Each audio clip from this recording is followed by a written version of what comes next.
part 2 of lesson 1. I might actually break it up into 3 parts. I think what I'm going to do is I'm going to do up to the vocabulary list, then from the vocabulary list to the exercises, and then just have a whole video dedicated to the exercises of that lesson, because there's a lot of sections of these things, and I don't want you to just sit there for like half an hour just, when is this guy gonna be done? What is he even talking about? Because I get it, it takes a crazy guy to study, a language for 8 hours a day, and not everybody's that crazy, so that's all right. I'll try to keep the videos, kind of short, 20 minutes maybe. Short for me anyway. But all right, let's continue. Grammar toolbox: nouns, personal pronouns, and prepositions. This is getting some nice foundation even for English, even for speakers of English. Right, nouns are words that name persons, places, or things. They're person, place, or thing. That's a noun. Personal pronouns like I, me, he, him, she, her, we, us, they, them, you, it. Those are all pronouns. Stand in the place of nouns and often refer to previous nouns. Nouns and personal pronouns function as subjects, objects, or complements. An example of complement is I in it is I. Pronouns are discussed more in lesson 3. Okay, gender. All nouns and pronouns in Old Norse belong to one of 3 genders: masculine, feminine, or neuter, but not and. Okay, you can't have 2 genders on a noun. It's either or. Well, actually, that's a lie. Sometimes the nouns have elements of masculine and feminine, or masculine and neuter, that kind of stuff. Sometimes. Well, anyway, the gender of a noun or pronoun can often be determined by looking at its set of case endings. For example, many masculine nouns, such as mother, which maybe you remember what that means. I'll give you a second to think what that means. Okay, I think it's long enough. You should know. You should know by now. Just kidding, you don't have to know. But anyway, in case you don't, mother means man or a person. A man or a person. And sonur means son. Now, mother and sonur both end in r, and r is spelled with an R. Most of your masculines are definitely going to end in an R. That's like stereotypical masculine noun is an R. At least in the nominative case, of course. If the noun denotes a living being, its gender often, they didn't say always, it often matches the being's sex. For example, fadir is father and modir is mother. Father is masculine, mother is feminine. But keep in mind that sex is not a sure indicator of gender. For example, the neuter noun barn means child. Barn. B-A-R-N, not barn, barn. Barn. Remains neuter whether the child is a he or a she. Many nouns referring to abstract concepts and objects have genders that bear no relation to the word itself. Unfortunately, I wish gender was like a lot easier so that you could look at something and it's like, yes, a rock. Clearly it's neuter. No, it's masculine. What? Why? Why is that masculine? I don't know. Maybe they're like, you're dumb as a rock, son. I don't know. That's why I got masculine. But even something like a male haircut is a feminine noun. The word, by the way, is, where is it? It should be right here. Skor. S-K, O-Kaldata, O with tail, R. Actually, I could even spell it out for you. All right, skor. Let's see. This is how you spell it. S-K, O with tail, R. Skor. A feminine noun. Means male haircut. Ridiculous. All right, let's see. What else do you have? Other pronouns include elli, old age, bok, fjordur, saga, which we should all know saga because of my saga time videos, which would be a story time or tale time, kind of. All right, let's write these out too, actually. Elli. Yeah. Bak. Shoulder. and saga.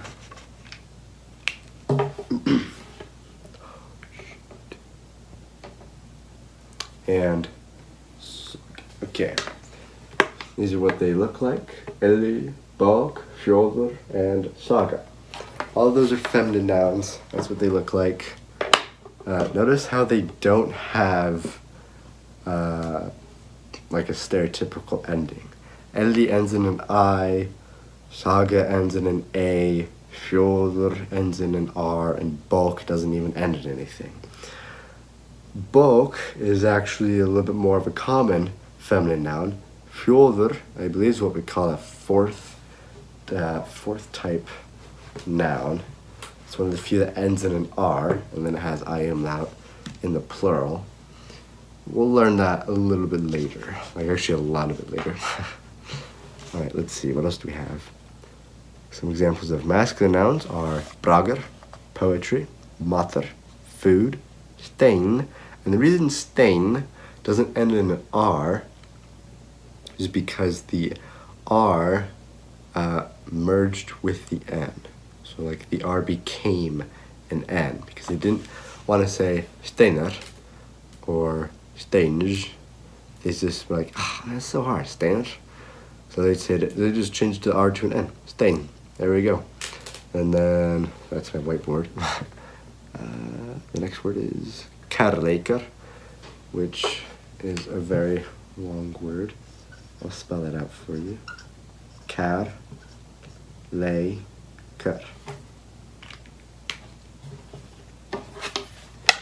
Kærleikar. Krleikr. Kærleikar means love. There's another one that means love, and that is elska.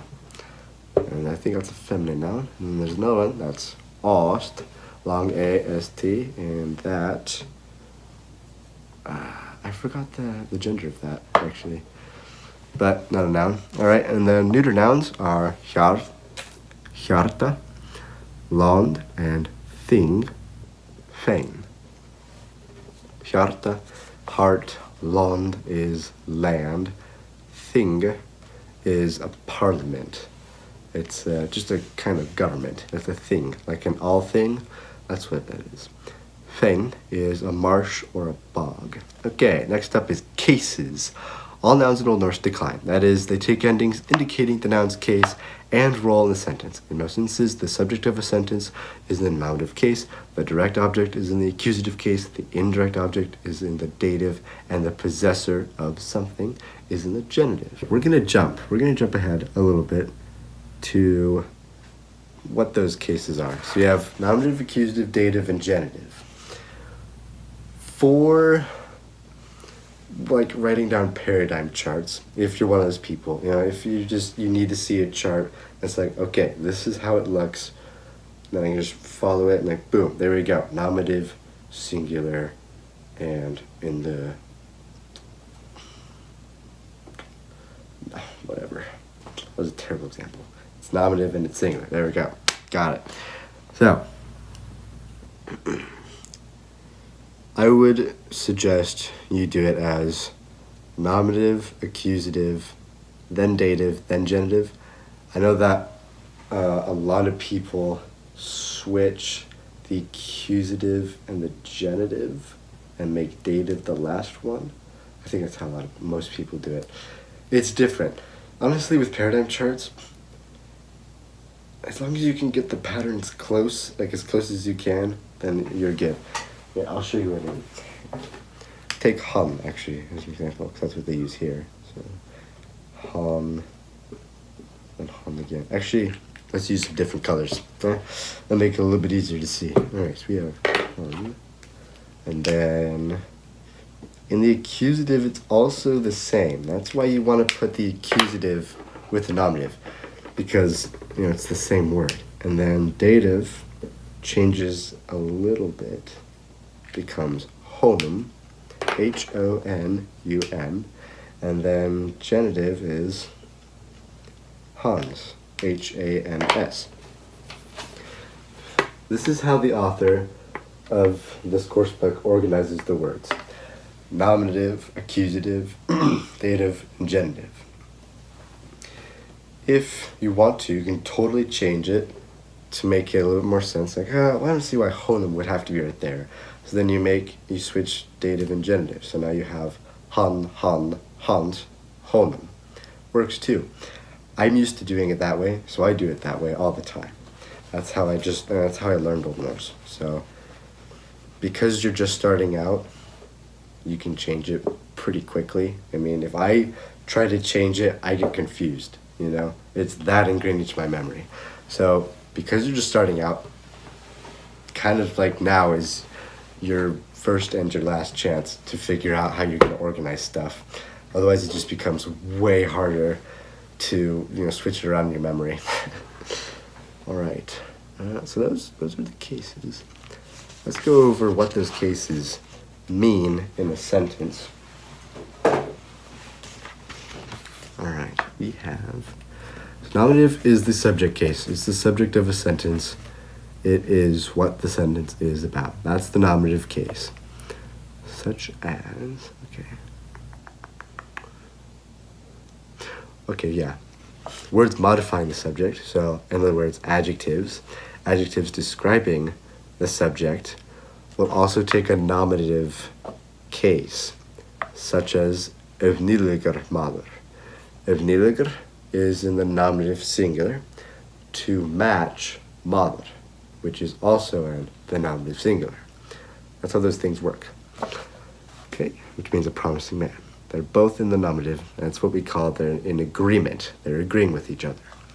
The same is true for predicate nouns and adjectives. We're just connected to the subject by way of a linking verb, such as wera, which used to be wesha, and also werda, and heita, which we saw as hate, H-long-E-T, hate. Its infinitive, though, is heita, H-E-I-T-A. All right, some examples of that would be Herjolfur var evnilurger maður. Herjolf was a promising man. Var is the linking verb, and evnilurger maður, both are in agreement with Herjolfur, which is the subject. And Þorgerður het kona hans. Þorgerd was the name of his wife. Het was the name of. That's what that means. Okay, let's see. Accusative is the direct object. Stuff like Eric took the land. That's the direct object. The direct object is land in this case. Eric took the land. Eriker nam land. The accusative case has other functions, such as indicating the objects of certain prepositions, like a and e can take their objects of a noun in either accusative or dative. Okay, they actually give an example too. Eftir han, E-P-T-I-R, han, H-A-N-N, after him. Or, yeah, after, yeah. Accusative used in expressions of time, so such as thenatima, at this time, at that time, in this time, that kind of stuff. That's what thenatima is. Example of thenatima popping up in a reading is action 7.2, where it is thenatima var ovriður mikil I Noregi. At this time, there was great strife in Norway. And the word strife in this instance is ofriður or ovriður, depending on how you want to say it. I say ofriður just because o is a suffix. So I say friður instead of vriður. And that word actually means unpeace. O is just like a negating suffix. It's like un, or dis, or something like that. Just negates it. So unpeace, in peace, something like that. All right. Dative is the indirect object. For us in English, we unfortunately lost the dative case. We lost the dative case ending We still have it, just it's not with the case anymore. We use extra words. So, nice.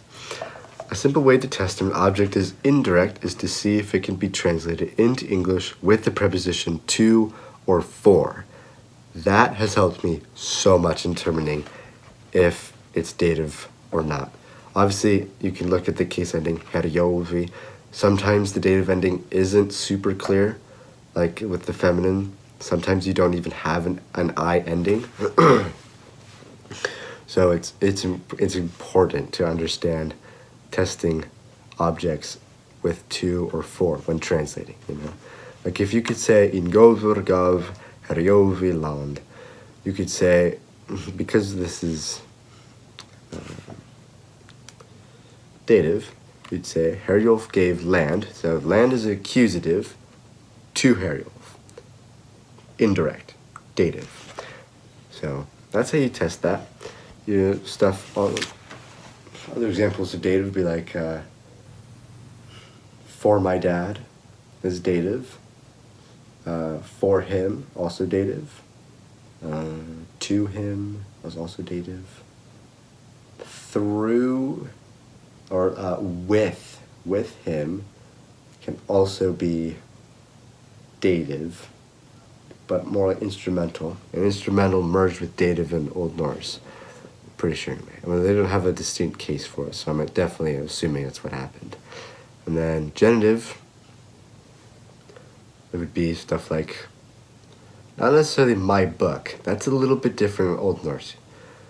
But it would be more like Ingolf's son, Herjolf's son. Where you add on that S, that genitive case, that's what we're talking about here. Not necessarily my son. That's different, because in that case, actually, my would decline with son. So say it's sonur. Then you'd have min sonur. Min is in the nominative singular to agree with son. So not necessarily that, though it, for us, we'd say it's still genitive because it's your son, right? But that's not quite what we're talking about here. In Old Norse, instead of apostrophe S, they just use an S. It's a lot easier, thankfully, they just use that. Generally, they use an S. Sometimes they use AR, like in sonar, or like in the name Bardarson, Bard's son. Old English had ES and A for singular and plural. Let's see, what else do we have? Oh, cool. All right, they have a table here that gives examples of all the cases from the reading, which is great. I'm gonna actually write this stuff down so you can see that. All right, here are these examples. So we have, right up here, okay, we have Herjolfur bjó að Drepstokki, and the nominative in that case would be Herjolfur. He's the subject of our sentence, right? Herjolf, that's our subject. Herjolf lived at Drepstok. Or if you want to be literal, Herjolf lived on Drepstok, which is kind of weird, so I just do, in or at. And we have Þorgerðr sa Herjolf. Þorgerd sa Herjolf. Þorgerðr, nominative. Herjolf, accusative. So let's underline that. There's our accusative. And here is our nominative. Þorgerðr. Just like that. See that? That's what we do. All right. Then we have in Govur gav Herjolfi land. So in Govur ends in that R. So we know it's going to be nominative. Then we have Herjolfi. Now it ends in that I. And because it ends in that I, we know it's now going to be dative. So now it's Ingolf gave land to Herjolf. Notice how land is at the end of the sentence after herjolf. Now, that seems to be a common thing that happens in Old Norse, is you have the indirect object before the direct object if there are two of them. So instead of in Govergav land herjolfi, you say in Govergav herjolfi land. Obviously I didn't get the vowel length right in there, I was kind of talking fast just to get that out so you could understand. Okay, next sentence is Forgerður. You know it's in the nominative because of the R. Het kona herjolfs. And I forgot the accent mark, so let me put that up there. Forgerður het kona herjolfs. Herjolfs. Now the S would make that genitive because Forgerð is his wife and Herjolf is not the wife. Forgerð is his wife. That makes sense. All right, that is what it looks like. That's how we can identify the noun's cases in a sentence. Okay, had a quick break in there. I just need to charge the phone a little bit. Okay, I'm actually going to show you guys this real quick. So this is, see if I can get this right. I wish I could flip the camera around on these phones, but you can't. Hopefully that shows up pretty well. But these are just, what is, see if I can get this right. I wish I could flip the camera around on these phones, but you can't. Hopefully that shows up pretty well. But these are just, what are they? 15 most frequently occurring nouns, and these are what they look like being declined. We have our masculine right here. Notice the R ending, super common. Then we have nothing in the accusative, I in the dative, S or AR in our genitive. This is how most nouns are going to be declined, except for mother. If you look at Konungur and Hester, and even Vikingur, that's how most of these nouns are going to be declined. So if you look at these two and this one, that's how most of them are going to be declined. These ones are kind of weird in the way they're declined. And if you look at the feminine nouns, I think, yeah, these are all pretty normal. This is kind of how you're going to see them getting declined. Weaker is a weird one. Over here in our neuter, these look, yeah, these are all super common, so these are all good.